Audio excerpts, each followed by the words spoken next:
Today, we're going to be reviewing Trent Alexander-Arnold, his FUT birthday card. Unbelievable. Coming in about 200,000 coins. Just a ridiculous card. Very, very versatile. Let's get right into it. Starting off with his pros, his positive stats here is going to be his 5-star weak foot and skill move, especially being in the centre mid position, which he does have as well as the right back and the CDM. So I actually really liked him as my right back. He was my right back, but unbelievable in the middle as well. We're going to get into that in a second. But yeah, starting off, just the FUT birthday, having the 5-star weak foot, 5-star skill move. I think it's really good, more for the passing, not on the offense in terms of shooting or anything crazy, but just for passing. Like, I can literally go to his right or his left, and I feel like his vision and his overall passing is incredible. And having that 5-star weak foot, 5-star, I should not even the skill move, just a weak foot, allow me to string passes wherever I was on the pitch to wherever I want to go. So just really good there. Then we go over to his second pro, and it's probably shouldn't be number one. It's his passing play style was unbelievable. Now, again, I use him as a right back because that's what I needed him in my team, and he fit in perfectly there. But if you look at his play styles, he has dead ball plus, which is perfect for free kicks, but he has the long ball plus, incisive pass, pinged pass, tiki-taka, and whipped pass. He has every passing play style you need. Unbelievable passing. He just has one of the best passings in the game at 92 passing, and you can see like 94 short passing, 94 long passing, 91 short passing, 93 vision, 95 crossing. So whether you use him as a right back or as a midfielder, his passing is going to be his best attribute, and I thought he was phenomenal with that. Then we have his third third pro for me. It's just his all-round ability. If you look at his stats, he has everything above an 83, and 83 being his lowest is his shooting. So let's get rid of his shooting because I didn't use him for shots at all. Everything else is above 87. That is incredible. So he is just all-rounded. So if you guys are looking for like a Hullet midfielder, like that Hullet gang, you know, 80 plus stat, he's great in midfield. If you're looking for a right back that can do it all, can get aggressive, be defensive, be offensive, he does that too. You're seeing in some of the highlights, he actually can be creative on their side, and he can be fantastic defensively. So I think he's so good at both areas, offense and defense. The only con I did have is his pace against top attackers.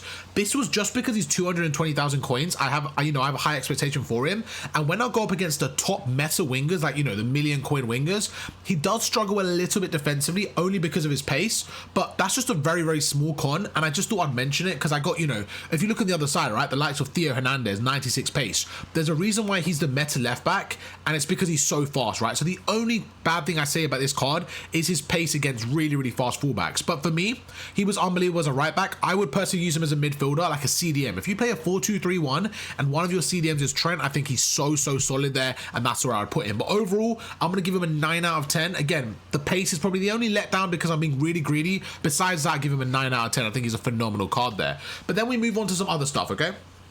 So what we're going to talk about is just like his overall play styles, because as I look through, you guys can see in the gameplay here, his overall play styles I think really just accommodate him to be in the middle. Like if we actually look, let's pause the gameplay here. Let's take a look at his actual game card here, because I've gone through the stats and kind of like that stuff, but let's go through the actual game card here.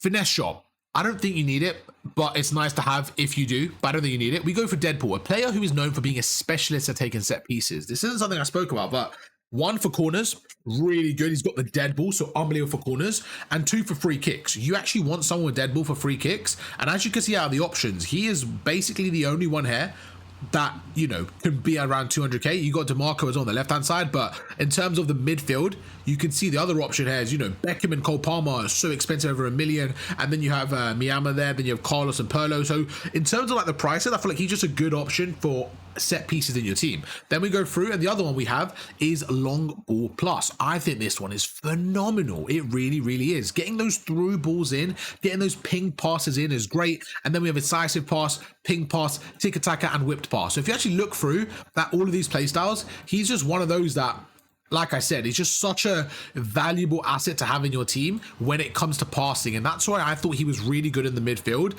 because of his passing. He does have 2 defending play styles, which isn't incredible as a fullback. That's the only reason I think he's better as a midfielder. But like I said, he's still good as a defender. I should have used that in my review as a con. his defensive playstyles. The thing is, I didn't really feel like it too much, like it cost me, but looking at it now, it can be a factor. But yeah, for me, it wasn't really like a problem. Oh, he doesn't have a lot of defensive playstyles. I didn't really care, to be honest with you.